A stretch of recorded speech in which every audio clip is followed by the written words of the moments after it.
de algunos puntitos, si alguno recuerda, digamos, las dudas que tuvieron fundamentalmente en esto, pues, si no, cuando lo vuelvan a ver y lo vuelvan a repasar, la próxima clase que tengamos, los sacamos, ¿sí? Entonces, ¿qué sucede? Cuando nosotros vamos a llegar a la ecuación de Navier, que es la ecuación esta que nos permite calcular las tensiones normales por flexión, hay que asumir alguna serie de hipótesis, ¿sí? Entonces, ¿cuáles son las hipótesis que asume Navier? Esto, que el material es homogéneo, que la vía es de sección constante, seguimos trabajando dentro del campo elástico, o sea que se cumple la ley de Hooke. Y hay un punto muy importante que tiene que ver con que el momento es constante y se cumple la hipótesis de Bernoulli, que es esto de la ley de conservación de las secciones planas.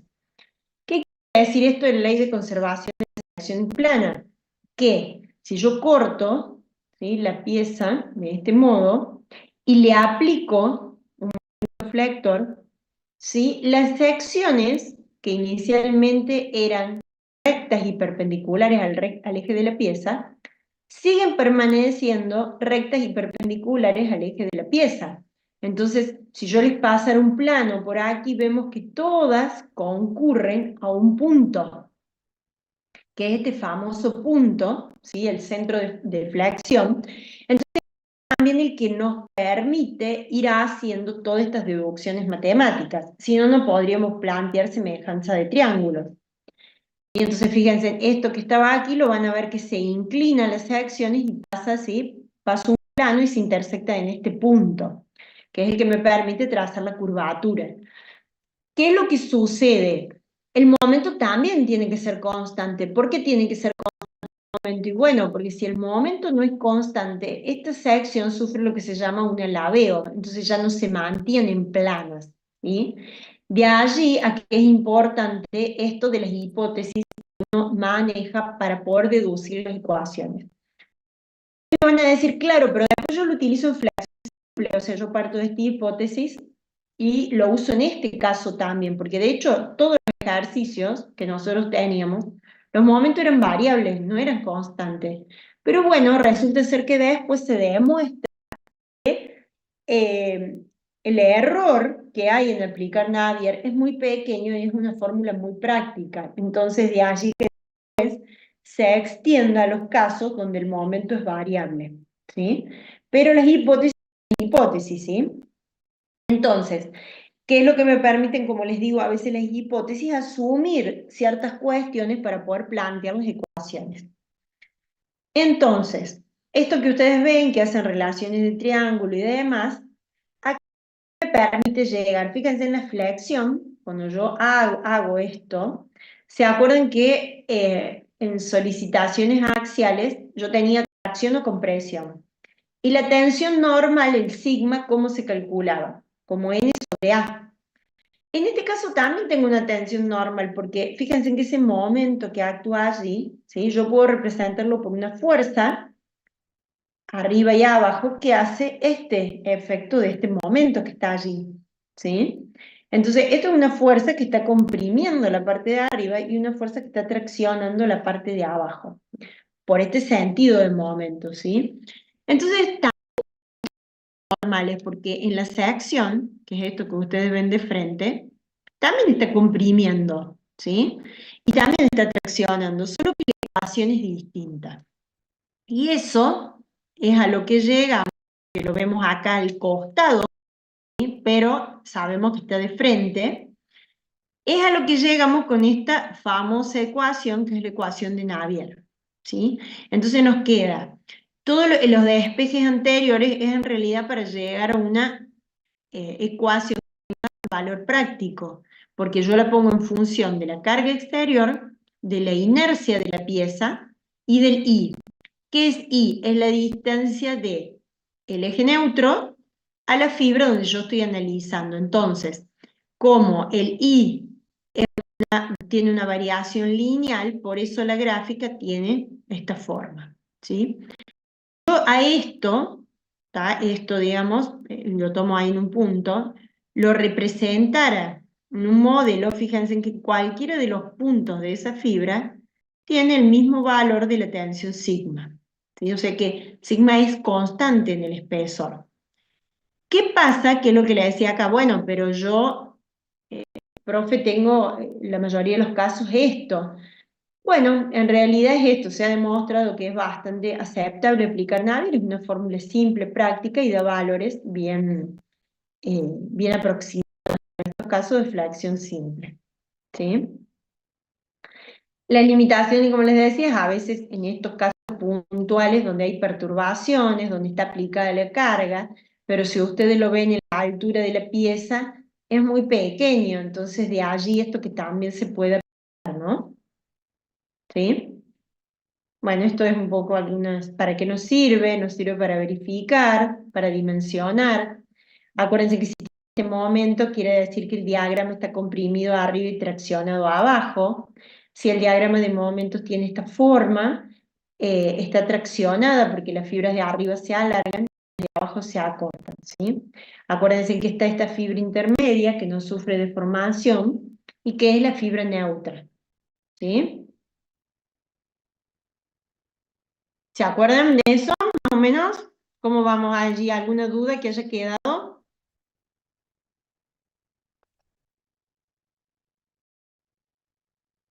Profe, ¿el punto I es el punto Sí. más alejado de la pieza o puede ser cualquier I que yo quiera calcular? No, el punto I, digamos que uno ve en la ecuación, Sí, es para cualquier punto, ¿sí? claro, Si yo voy a verificar o dimensionar, generalmente este I es el I máximo, digamos, desde el centro a la fibra más alejada, ¿está? Por una cuestión de que voy a dimensionar para la situación más desfavorable. ¿Sí? Pero claro. en realidad para poder trazar el diagrama, yo tendría que ir tomando distintos valores de I para que me quede esta gráfica. ¿Sí? Claro. ¿Alguna otra consulta, chicos?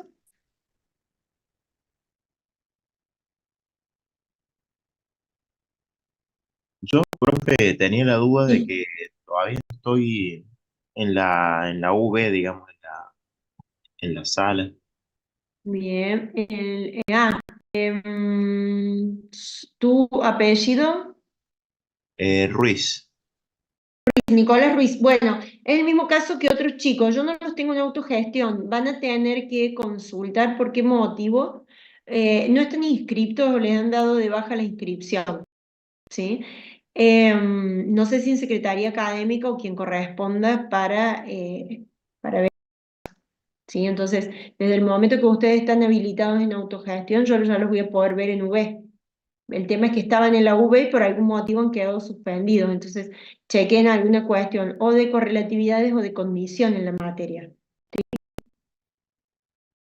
De condición en la materia.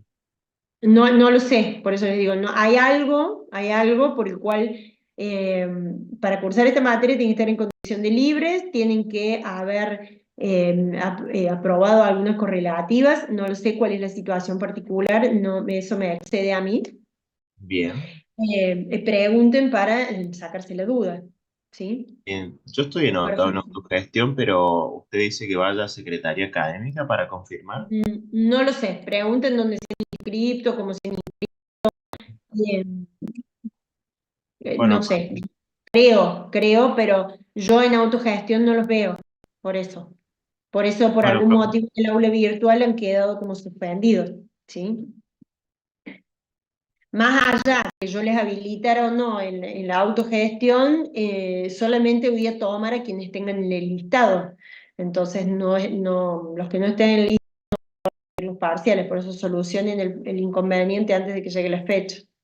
Perfecto, profe. Muchas gracias. Dale. No, por favor.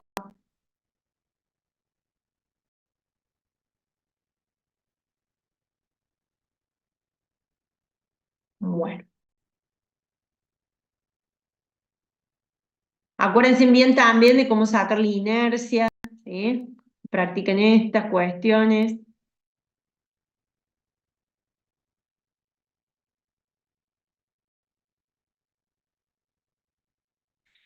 Bueno, y para el caso de torsión, en el caso de torsión, ¿se acuerdan que tenemos distintos grupos. En torsión, fíjense una cosa, nosotros habíamos visto tensiones normales. Normales, o sea, son los sigmas, es cuando es perpendicular la carga a la sección. Entonces, si vemos acá, esta carga P dividida en el área, el otro caso que habíamos visto es, bueno, yo tengo un momento, el momento me genera, como habíamos visto, fuerzas. O sea, tengo una fuerza arriba y una fuerza abajo, que separada por una distancia me produce un momento. Esa fuerza, según este diagrama, está comprimiendo arriba, o sea, empuja esta zona de la sección, y tracciona, o sea, tira hacia de abajo. ¿Tá? Entonces, como consecuencia de eso, hace que las fibras superiores se alarguen y las de abajo, perdón, las de arriba se acorten y las de abajo se alarguen. ¿Sí? Entonces, ¿siguen siendo tensiones sigma? Sí, son tensiones normales porque actúan perpendiculares a la sección de la pieza. Vamos a ver con torsión es que ahora lo que hace el momento torsor, ¿sí? Es producir, voy a volver un poquito más atrás, cuando yo aplico un momento torsor, ya las tensiones no son perpendiculares, sino que aparecen tensiones tangenciales a la sección, ¿sí? Tangentes a la pieza. Entonces, esas tensiones tangenciales las vamos a llamar tau. ¿Tá? También, como en todos los casos, para llegar a las ecuaciones, adoptamos una serie de hipótesis. Una de ellas, cuando tomamos una sección circular, vamos a aplicarle un momento torsor, sí que suponemos constante. ¿Qué sucede? Cuando yo tengo una sección de este tipo, una sección circular, debido a la simetría que tiene esta pieza, hace que, y al comportamiento de las secciones circulares, hace que estas secciones permanezcan planas, ¿sí? Luego de la deformación también. Entonces, si yo aplicara un momento torsor arriba y analizara distintas secciones, cada una de ellas giraría respecto de la sección vecina como si fuera un disco perfectamente rígido. ¿Sí?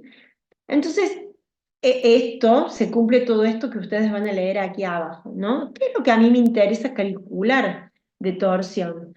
Y bueno, me interesa calcular las deformaciones que se producen en la pieza y también las tensiones que se generan. Entonces, las tensiones es lo que vamos a ver cómo se calculan, y las deformaciones son estas, ¿sí? O sea, es cuánto giró este disco con respecto al anterior. ¿Tá? Entonces, generalmente, nosotros lo van a ver en los ejercicios de un extremo libre con respecto a un extremo empotrado, pero podemos hacerlo de cualquier sección con respecto a otra, ¿sí? Entonces, en este caso, vemos cómo este punto que antes estaba acá se va desplazando, ¿sí? Entonces, fíjense, este diferencial de psi es el incremento, es decir, cuánto ha rotado esta con respecto a esta. Hay una diferencia entre el psi y el tita, y es que uno es por unidad de longitud y el otro es el total. ¿Tá? Pero todos se miden de la misma forma. Entonces, esto, digamos, es una partecita cortada de aquí, donde yo veo que el punto C ocupa esta posición y D ocupa esta posición, ¿sí? Hace una relación acá entre el ángulo de giro y la distorsión angular. O sea, ¿se acuerdan ustedes cuando veían el elemento en estado de corte puro? ¿Cómo quedaba el elemento? Imagínense esta posición ACDB, queda en A, C', D', B'.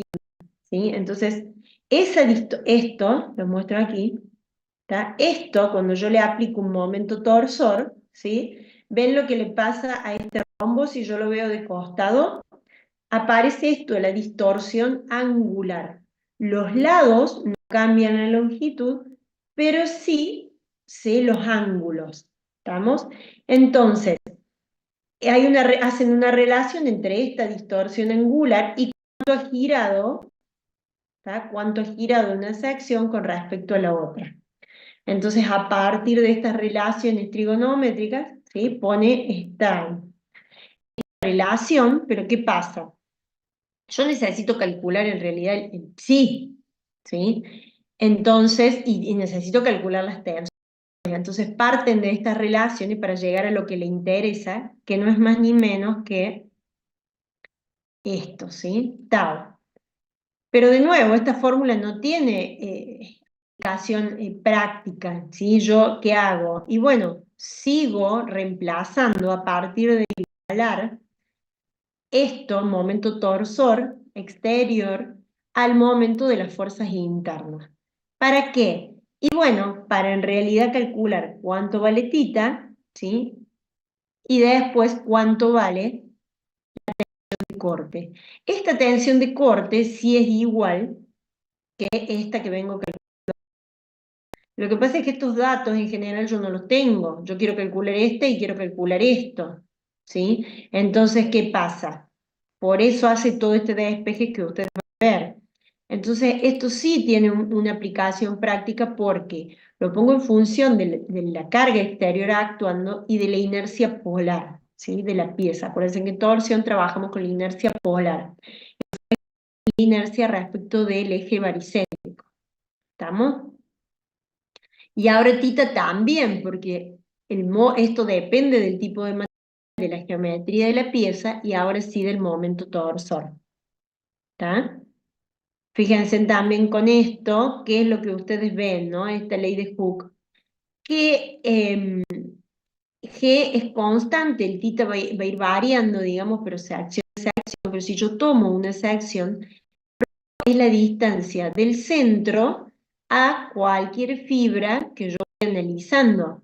Entonces, también tiene una variación lineal la tensión tangencial y crece desde el centro hasta alcanzar un valor máximo allí. ¿Sí?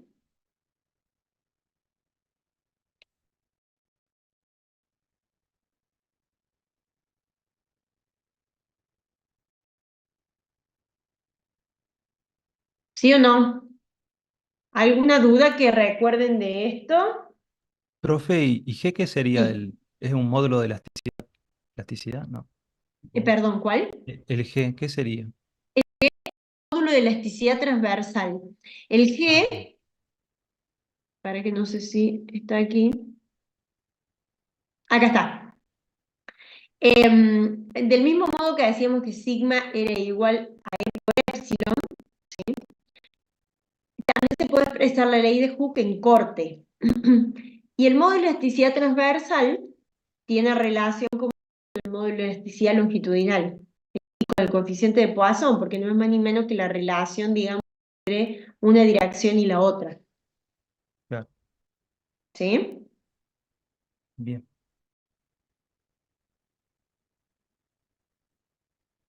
¿Alguna otra consultilla? Quiere decir que la distorsión no es la deformación, ¿no, profe? La distorsión La angular. distorsión, o sea, es deformación, pero es lo que digo, ocurre en distintos planos, ¿sí? O sea, cuando Claro, esta sección gira con respecto a la de arriba, sí, vas a ver que la distorsión, digamos, es el ángulo que aparece aquí, que es el que nosotros veíamos acá en corte puro, lo que le sí, pasaba al elemento diferencial, ¿sí? claro, Este movimiento es la distorsión angular. Pero lo que a mí me interesa calcular es el giro. Lo que pasa es que parte de esa distorsión angular, porque hay una relación entre la distorsión angular y el ángulo de giro. ¿Está? Entonces lo va poniendo en función de los reemplazos que ustedes van a ir viendo para tener, digamos, lo que necesito. claro, claro.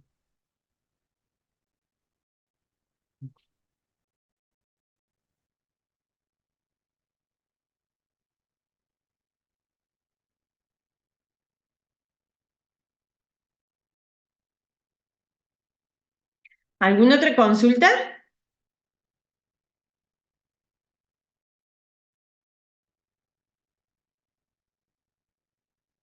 No, profesor.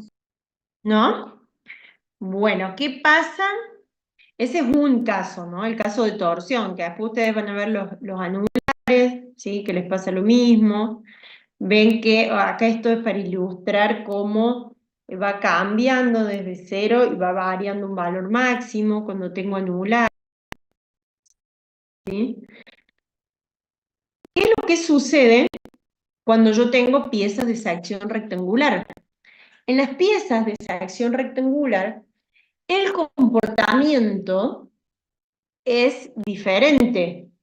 Porque, y bueno, la geometría de la pieza ya hace que no se pueda comportar como discos rígidos, y entonces este trazado que uno le hacía, ¿sí? Longitudinalmente, y veían cómo todos los rombos se deformaban iguales.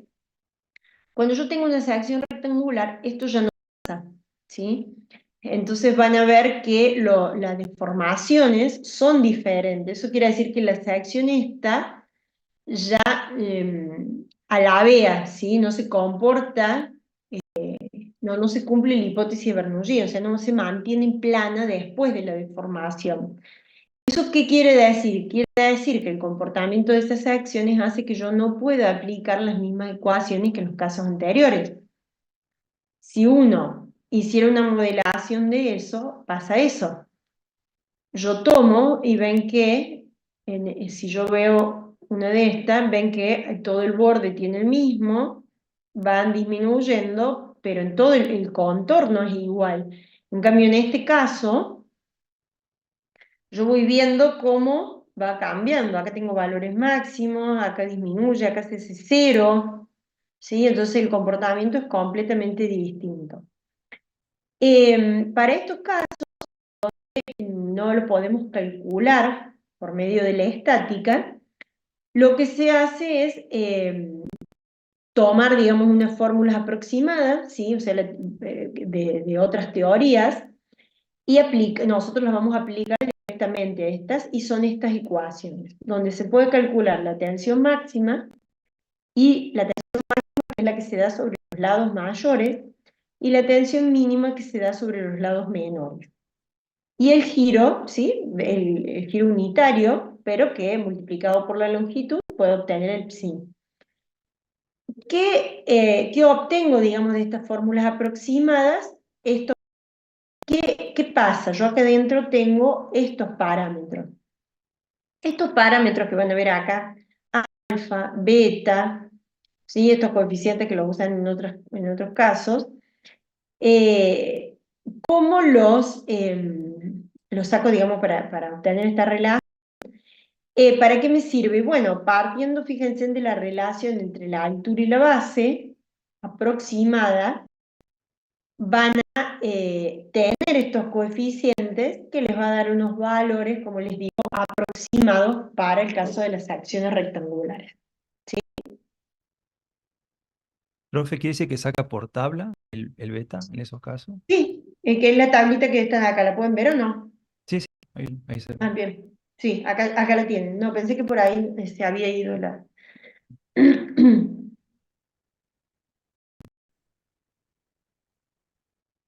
¿Sí?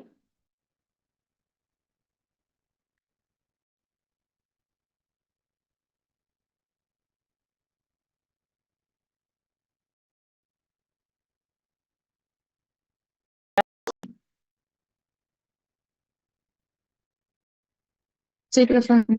Sí, profe. ¿Qué pasa con el caso de las vigas tubulares? O sea, porque las otras secciones rectangulares macizas habíamos visto las circulares. ¿Y qué pasa con estas que tienen, digamos, están cerradas, ¿sí? No están abiertas en ningún lado? Y que tienen distintos tipos de formas. Pueden ser rectangulares, pueden tener una forma trapezoidal, ¿sí? Entonces, eso se encuadra dentro de otro tipo de análisis que se llama la primera y la segunda fórmula de Breve.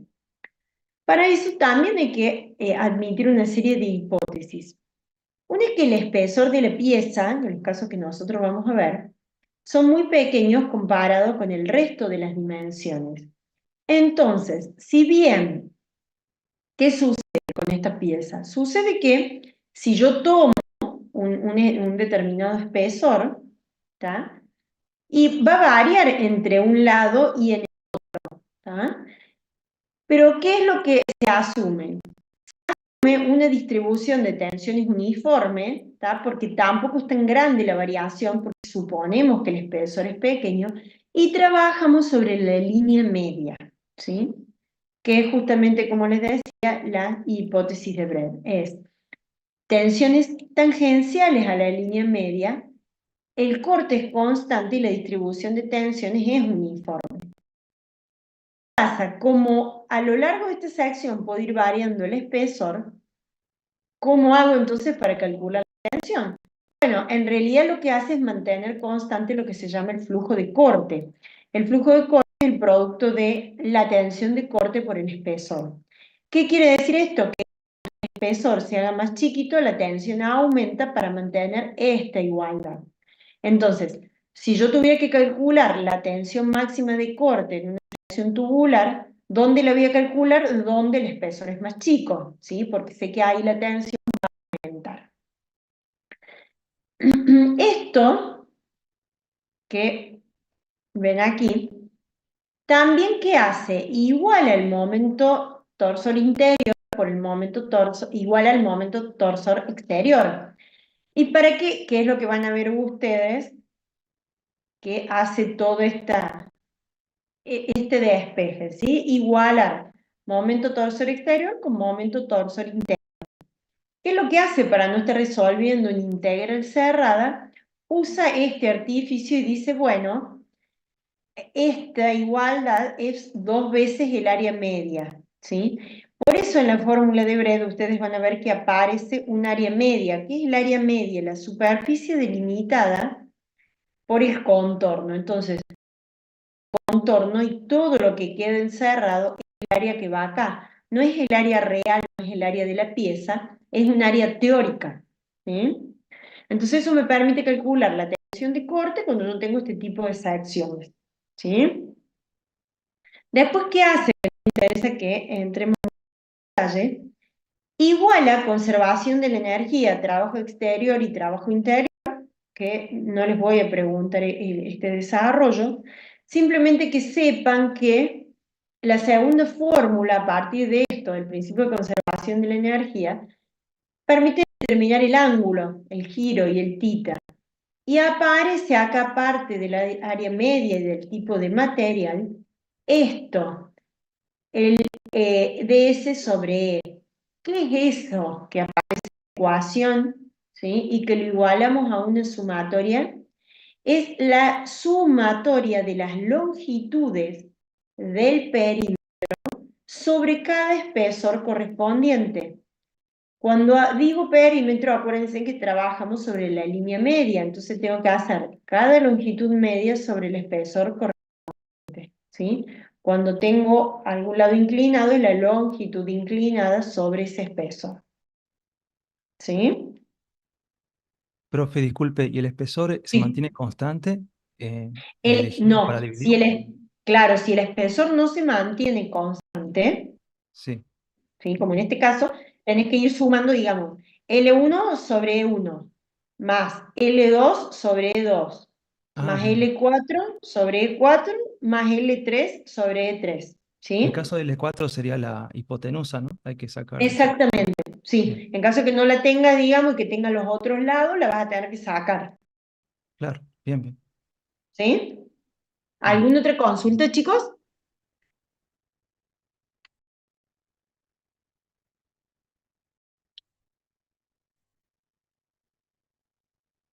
¿No? Un pequeño de lo que les mostraba recién, y lo que van a ver acá, bueno, es para ilustrarle un poco lo que les digo de cómo es el comportamiento y demás, ¿sí?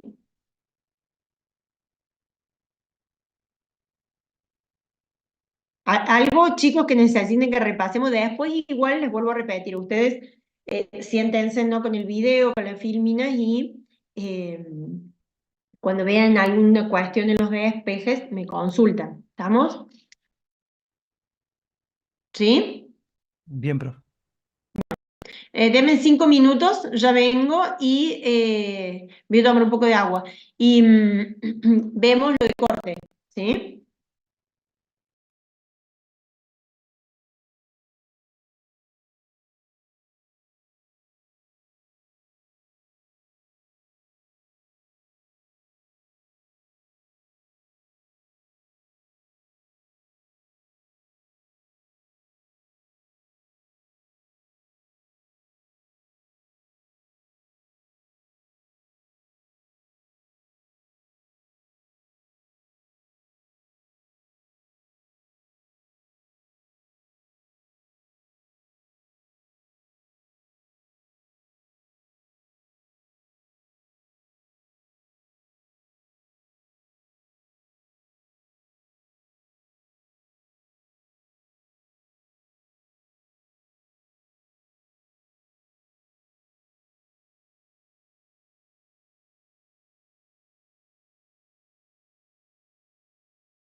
Bueno, vamos a hacer un repasito de corte.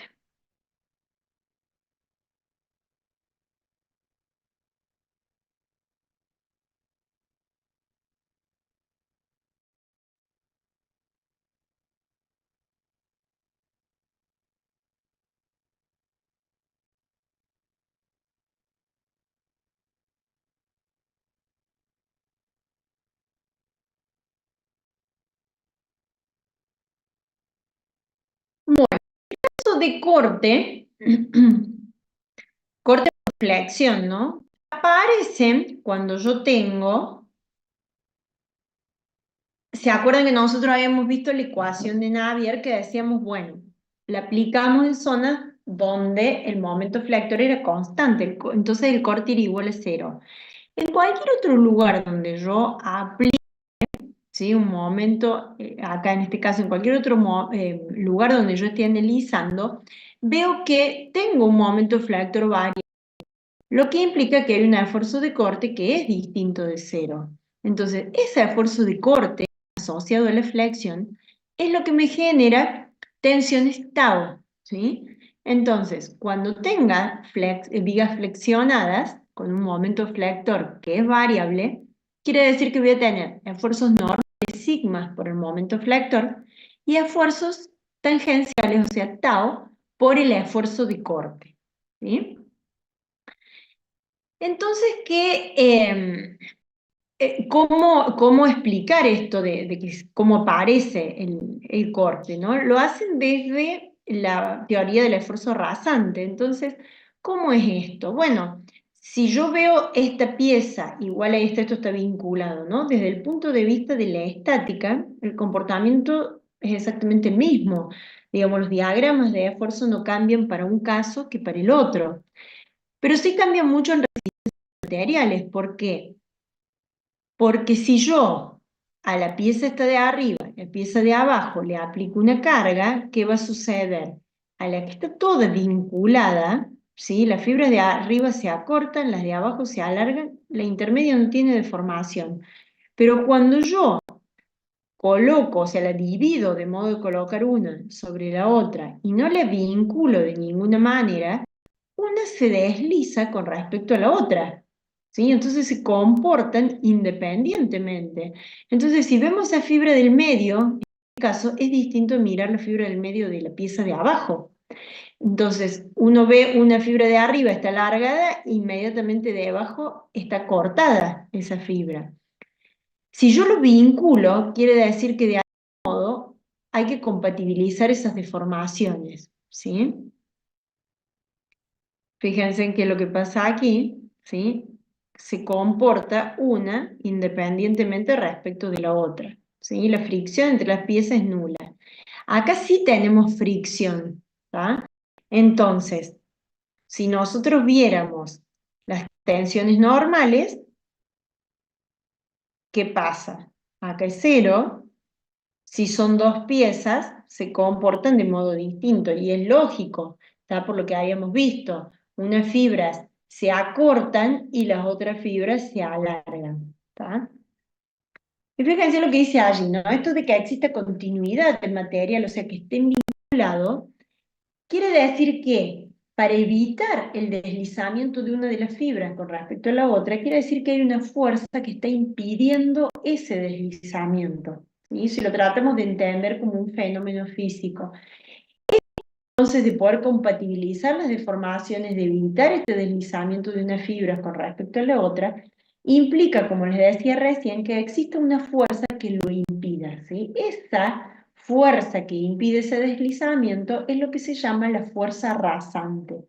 Esa fuerza rasante es una fuerza que aparece en el sentido longitudinal de la pieza, ¿sí? En este sentido. ¿Para qué? Para esto, para compatibilizar las deformaciones, para evitar el deslizamiento de una con respecto a la otra.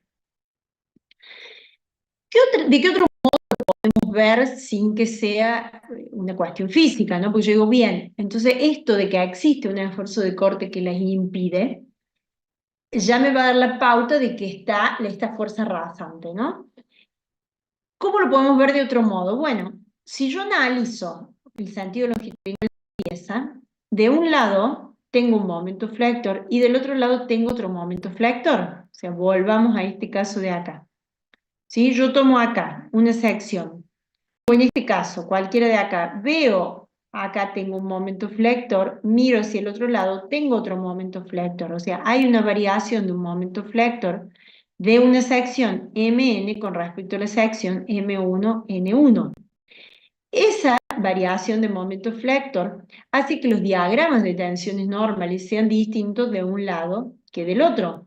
Entonces la tensión normal sigma 1 estará en función del momento de este lado y la sigma 2 estará en función del momento incrementado más el momento, o sea, m más del otro momento. ¿Qué quiere decir entonces eso? ¿Se acuerdan que las tensiones normales podía representarlas si yo las multiplicaba por el área por una fuerza? Entonces, si tengo de este lado, ¿no? De este lado tengo un sigma 1, por lo tanto tengo una fuerza F1, ¿sí? O sea, lo que he hecho es separar esto en dos partecitas. Si yo miro del otro lado, tengo otra fuerza que está actuando sobre la sección M1N1, sobre esta sección, ¿sí? Ahora bien, ¿qué pasaba? Yo había dicho que aquí F1, que era sigma 1 por el área, dependía de este momento, pero F2 de un momento incrementado. Entonces, ¿qué quiere decir? Que F2 es más grande que F1. Pero resulta ser que esto tiene que estar en equilibrio. Entonces, ¿qué sucede? Aparece necesariamente una fuerza que trata de compatibilizar esta situación. Si yo hago, ¿sí?, una sumatoria de fuerzas horizontales, F3 va a ser la diferencia de estas dos. ¿Y qué valor va a tener F3? Y va a tener, fíjense, el valor de ese diferencial de momento, ¿sí? Esa fuerza F3 es justamente la fuerza rasante y la hemos puesto de manifiesto de un modo analítico. Esa fuerza es la que me permite calcular la distancia entre los elementos de conexión, ¿sí? O verificar también las uniones pegadas. ¿Por qué? Porque cuando yo le pongo algún elemento que vincule esas dos tablas, tengo que saber que ahí está esta fuerza, que ¿qué va a tratar de hacer? Ir cortando esos elementos que yo los ponga longitudinalmente. ¿Se comprende esto?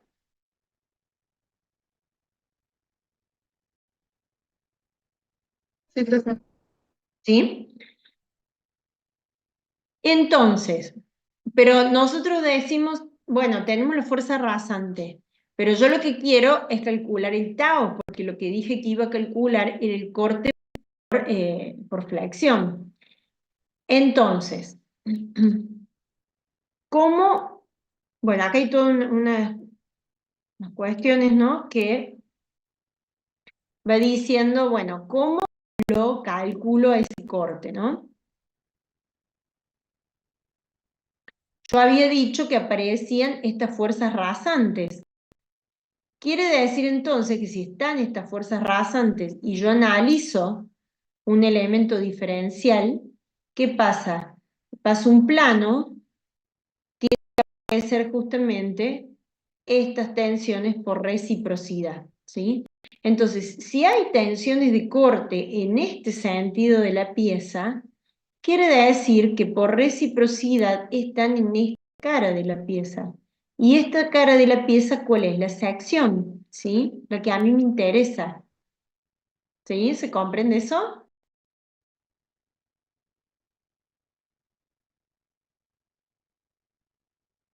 ¿Sí o no? Profe, una pregunta. En caso Sí. que la rasante aparece cuando hay, por ejemplo, dos vigas unidas, ¿no es cierto? Como usted Cuando mostró. hay, cuando hay Sí, continuidad de material, digamos, o sea, claro. de algún modo lo que hace esto es tratar de explicar eh, desde el punto de vista de dos piezas que actúan independientemente. Entonces muestra cómo una se desliza con respecto a la otra, Claro. y entonces te dice, bueno, si yo las vinculo, quiere decir que no se pueden deslizar y por lo tanto aparece, digamos, una fuerza que esté evitando ese deslizamiento, ¿sí? Es como una forma de explicarlo físicamente. Pero en cualquier pieza, digamos, que haya una continuidad de material, no necesariamente que esté pegado, sucede esto, ¿sí? O sea, Bien. cuando yo tengo una viga que la cargo, todas las fibras, ¿sí? Van a tratar de deslizarse una con respecto a la otra, pero eso no sucede.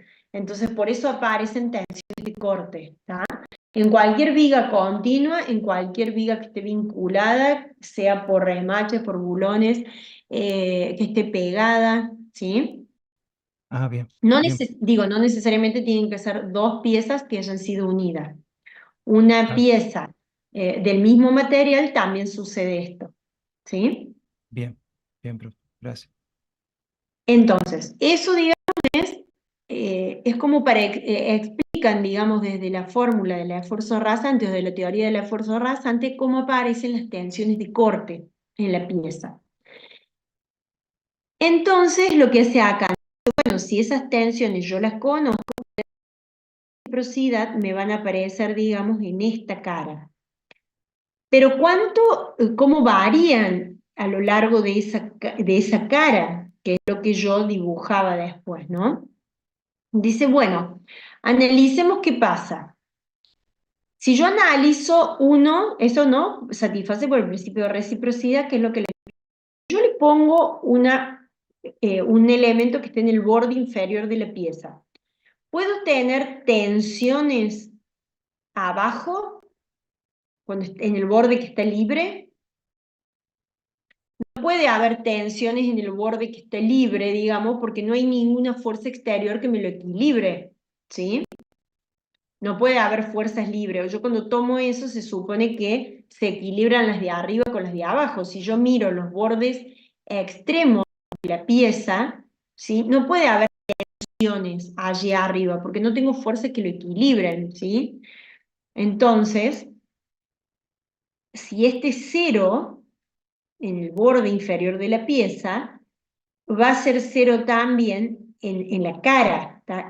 Si esta no existe en la borde inferior, tampoco va a existir esta pieza, esta tensión, digo.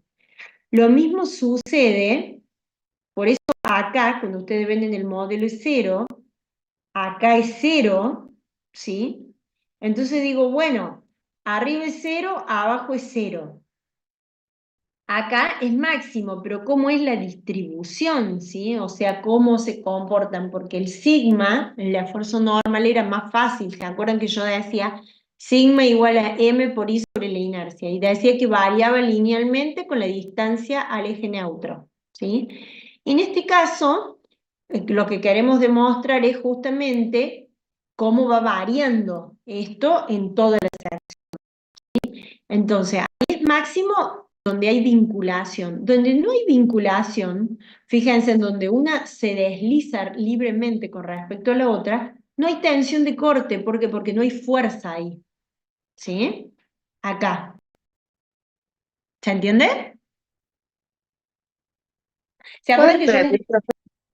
Sí, ¿se acuerdan que yo les decía recién cómo nosotros poníamos en evidencia la fórmula esta de la existencia del esfuerzo rasante? Y yo decía, bueno, si yo tengo dos vigas, una arriba de la otra, y le aplico, digamos, una fuerza, una se desliza libremente con respecto a la otra.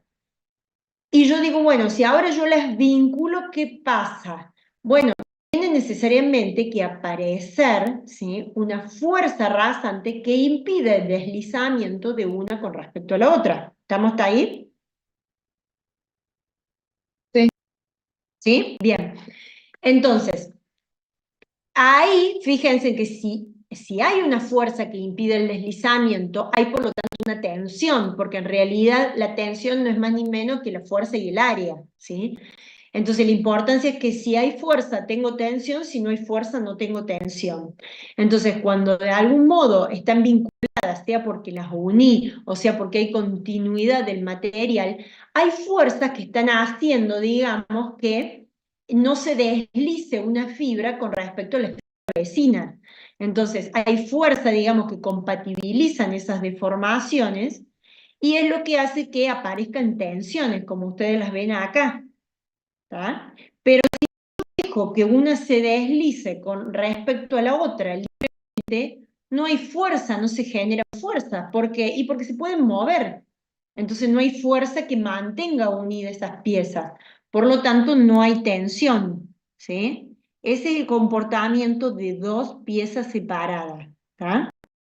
No hay esfuerzo de corte en las juntas, no hay fuerza. Lo mismo pasa en la parte de arriba, lo mismo pasa en la parte de abajo. Si yo las vinculo a estas piezas, aparece entonces la fuerza rasante y tengo un esfuerzo de corte. ¿Sí? Sí. ¿Estamos?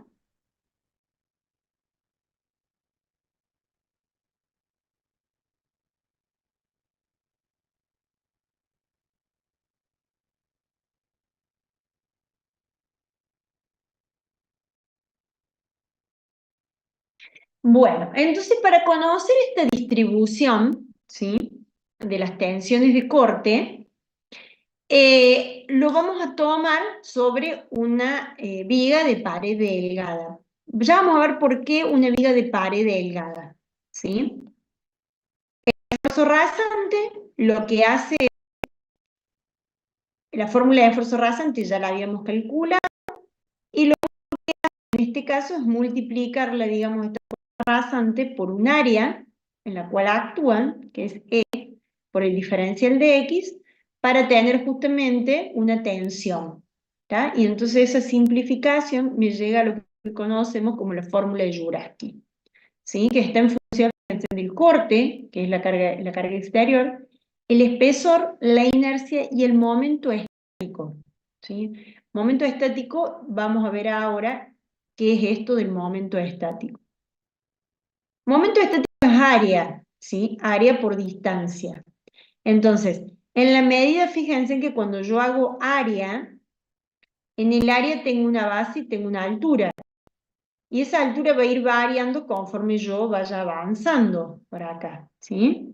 Entonces, si yo voy variando el área para ir calculando el momento estático, en todo momento voy variando la altura. Área por distancia, dije. ¿Qué distancia? La distancia entre el centro de gravedad de la fibra que analizo y el centro de gravedad de la pieza. Entonces eso también es un I.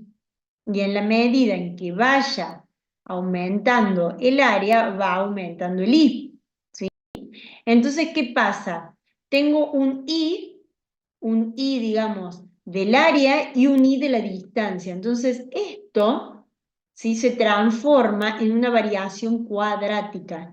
Por eso tiene esta forma, ¿sí?, la distribución de corte en viga flexionada.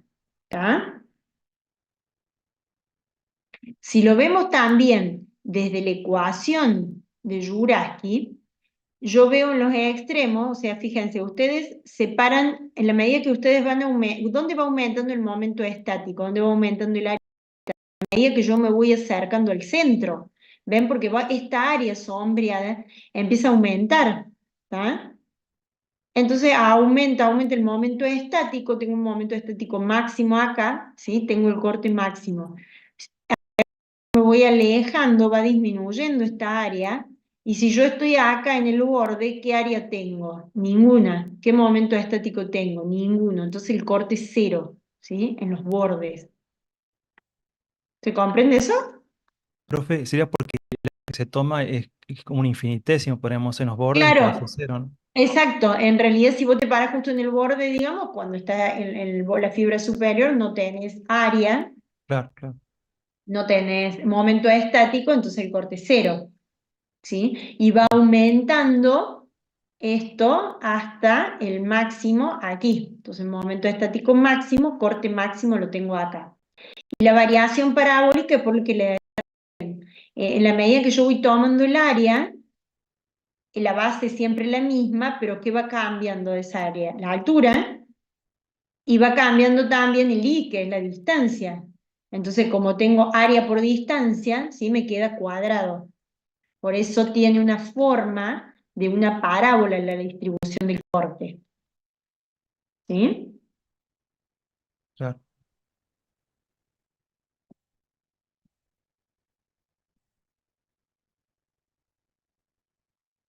Profe, y el ¿Alguno? momento se toma de un lado o del otro, ¿no? En ese caso, la parte que está blanca. Pero también puede ser del lado, el momento estático, o sea, de la otra parte de la figura. ¿Cómo? Perdón. El momento estático se toma de un lado y del otro, ¿no?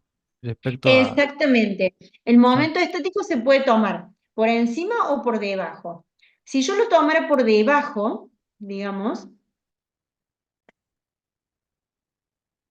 si yo lo tomara por debajo, por distancia, pero la distancia no está al cuadrado. Entonces, fíjate qué pasa, ¿no? Si yo tomo esta área de abajo. Para tomar esta área de abajo sería el área esta de arriba, que me quedó, ¿no? Sería esto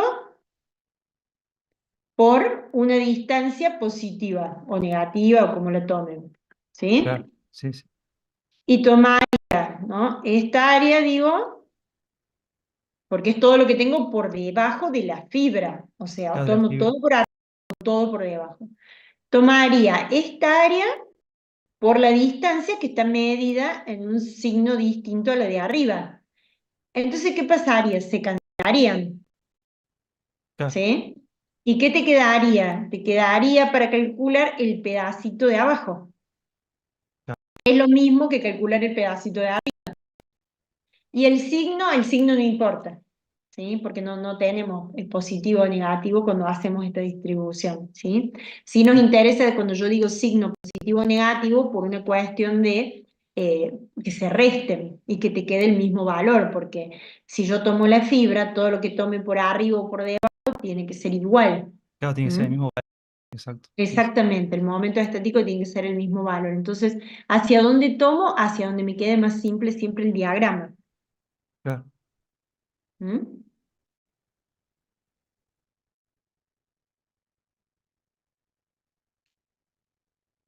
Bien, unas consideraciones de esto, ¿no? De la ecuación de Jurasky es un pequeño resumen.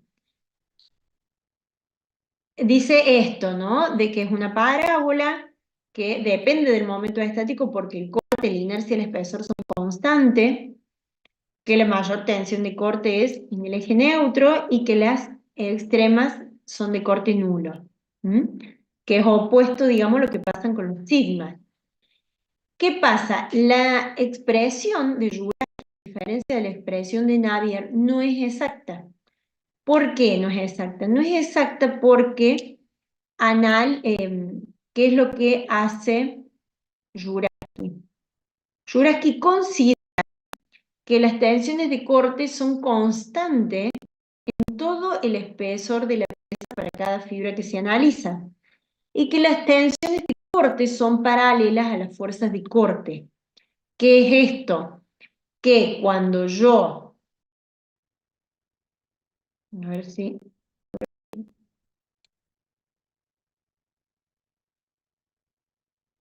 ¿qué quiere decir? Quiere decir esto. ¿Se acuerdan que nosotros cómo hacemos que viajan las tensiones de corte? Así, ¿sí?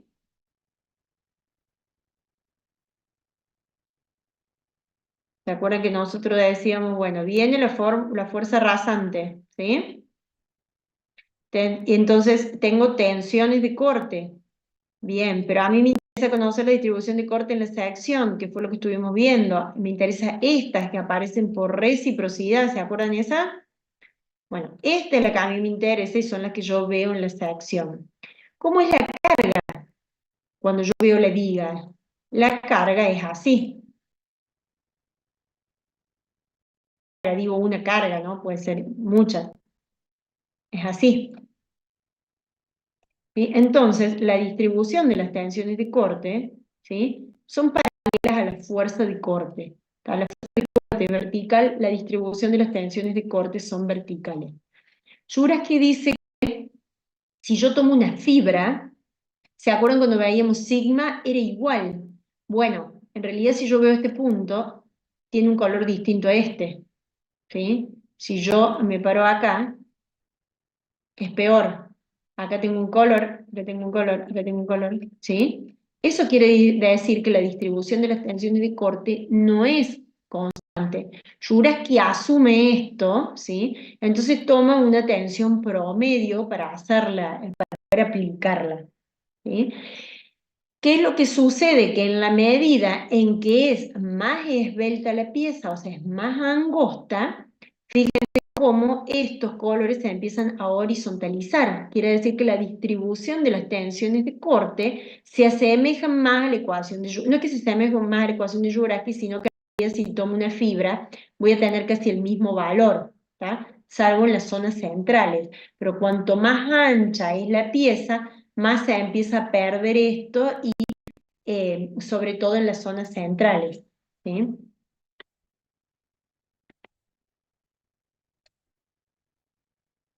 Entonces, Juraki asume esas hipótesis, ¿estamos? Que son eso. ¿Qué pasa? ¿Estamos hasta ahí?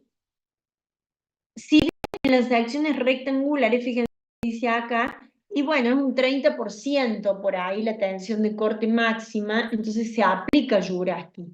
El problema lo tenemos en otro tipo de secciones, como es el caso de las secciones, ¿sí? Que son una T. ¿Por qué? Porque los modelos numéricos nos muestran que la distribución de tensiones de corte de una fibra no es constante. Eso no se cumple. Y lo otro que no se cumple es que las tensiones de corte son paralelas a la fuerza de corte. ¿Por qué? Porque yo acá, si bien la fuerza de corte es vertical, el comportamiento de las alas es diferente y aparecen tensiones de corte verticales y aparecen tensiones de corte horizontales, ¿sí? Entonces, ¿qué es lo que sucede? Bueno, nosotros no vamos a aplicar Juraki acá porque esto pierde precisión, ¿sí? Sin embargo, no hay ningún problema, que es lo que les digo por ahí más abajo, porque el 90% de la fuerza cortante, por lo menos, no, estaba buscándolo donde lo tenía, el 90% por lo menos de la fuerza de corte está soportada por el alma, ¿sí? Entonces vamos a, digamos, a despreciar el efecto en las alas, ¿sí? ¿Qué otra cosa pasa? Pero sin embargo tenemos un valor de tensión de corte ahí, ¿no? O sea, no es cero como en el caso de las secciones rectangulares. En las tensiones, ¿qué pasa cuando tengo secciones circulares, ¿no? Si yo digo, bueno, que la distribución de tensiones de corte es paralela a la fuerza de corte, quiere decir que en un punto cualquiera podría descomponer esa tensión de corte en una tangente y en una perpendicular, ¿sí? Ahora, ¿qué pasa? Si yo veo esta, tendría que existir una recíproca, pero yo acá no tengo fuerzas actuando, fuerzas que me equilibren esas tensiones de corte, está libre de fuerzas esa pared de la pieza. Entonces, por lo tanto, esa tensión de corte no puede existir, ¿sí? Entonces, ¿qué es lo único que puede existir, sí? La única que puede existir, ¿qué pasa? La expresión de Juraki dice que arrojaría una distribución de este tipo, ¿sí? Entonces, volvamos un poquito más acá, ¿sí? Entonces, sí, yo veo eso para descomponerse en una normal y en una tangencia, ¿sí? Lo vamos a ver un poquito. Si esta componente existiera, tendría que existir esto, ¿no? La recíproca. No estaría en equilibrio porque la superficie de la viga no tiene fuerzas aplicadas, ¿sí? En conclusión, todo tiene las tensiones de corte, perdón, tangente al contorno, ¿sí? Solamente acá. Pero ¿qué pasa? Si las tensiones de corte son tangentes al contorno, ¿dónde es el punto donde es tangente al contorno? ¿Sí? Ah, no, esto paren que ¿Dónde es tangente al contorno? Y satisface además que es paralela a la fuerza de corte, ¿sí? Sobre el eje neutro. Entonces, sobre el eje neutro sí se cumple la hipótesis de Juraki de que la fuerza de corte, ¿sí? Es paralela, perdón, la tensión de corte es paralela a la fuerza de corte, ¿sí? Y en esa zona justamente es tangente el contorno. Entonces, ¿qué quiere decir eso? Que por eso nosotros en las acciones circulares calculamos las tensiones de corte sobre el eje neutro, ¿sí? ¿Está? Entonces, para satisfacer esto del principio de reciprocidad de las tensiones de corte, solamente pueden ser tangentes al contorno. La expresión de Yuki, ¿a mí qué me da? Me da los esfuerzos de corte, ¿sí? En dirección a la fuerza de corte. Entonces, en el único punto donde esto coincide es sobre el centro de gravedad de la pieza. ¿Está? Y da la casualidad que es justamente donde son máximas. ¿Ah? Porque si Juraki me está dando las componentes, estas verticales solamente, ¿a dónde las componentes verticales van a ser máximas y a dónde coincide justamente acá? ¿Sí? Pero bueno, no se hagan demasiado. Esta es la ecuación que la tengo que pasar para calcular el corte máximo cuando tengo, ¿sí? Cuando tengo una sección circular maciza. Y esta es la que les saqué recién, es cuando tengo una sección circular hueca. ¿Estamos? Sí, hay una expresión que está ahí del year, por este año lo voy a poner. En lo que dice allí, secciones circulares solo sirve para calcular la componente que está alineada con la fuerza T. Si el máximo valor de corte corresponde a la fibra media de la sección, porque la componente vertical coincide con la tensión de corte. ¿Sí? Como Jurajski solo permite conocer el valor máximo de la tensión de corte, que es sobre la fibra, en realidad no nos importa qué sucede con el resto porque es la máxima, y la máxima es la que se usa en definitiva para verificar y para dimensionar. ¿Sí? ¿Alguna consulta de esto?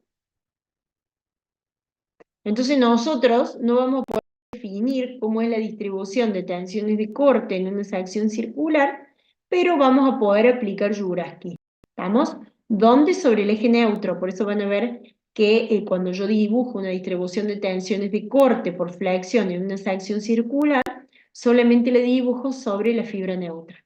¿Sí?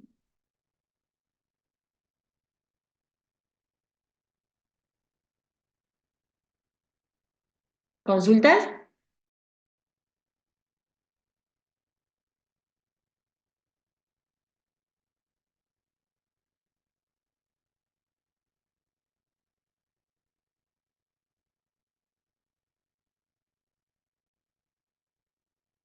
¿Alguna consulta, chicos? Profe, quiere decir que el corte es máximo en el eje neutro, ¿no? Siempre en las figuras Exacto, circulares, en Jurajski. exacto. Ujú.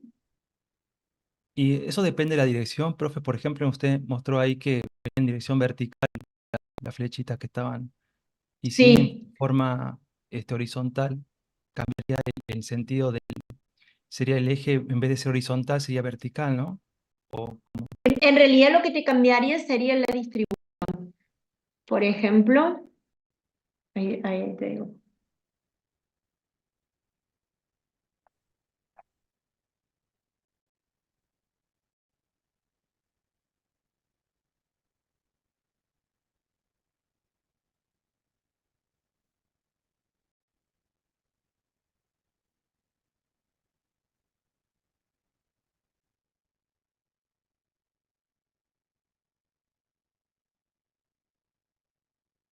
Si la fuerza de corte viniera en esta dirección, sí. lo que tendría es una distribución de corte, digamos, pero así.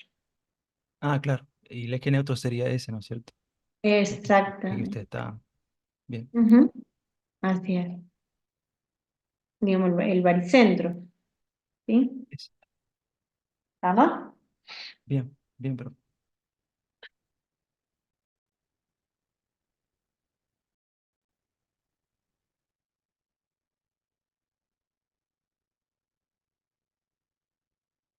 ¿Alguna otra duda, chicos? Traten de ver de ver estas cuestiones y bueno, y me consultan y lo vamos viendo. ¿Mm?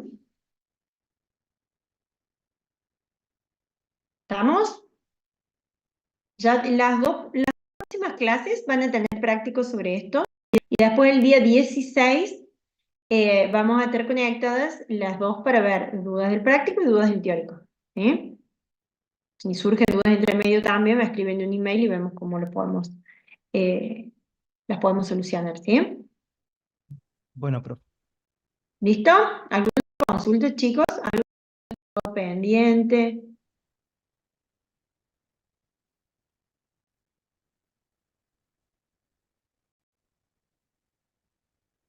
Bueno, conéctense para los prácticos, ¿sí? Porfa, cualquier cosa le dicen al profe, tienen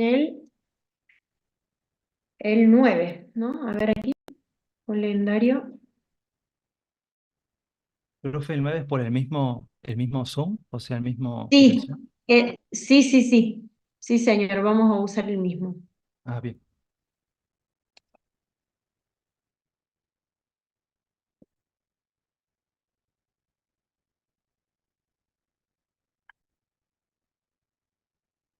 ¿Listo?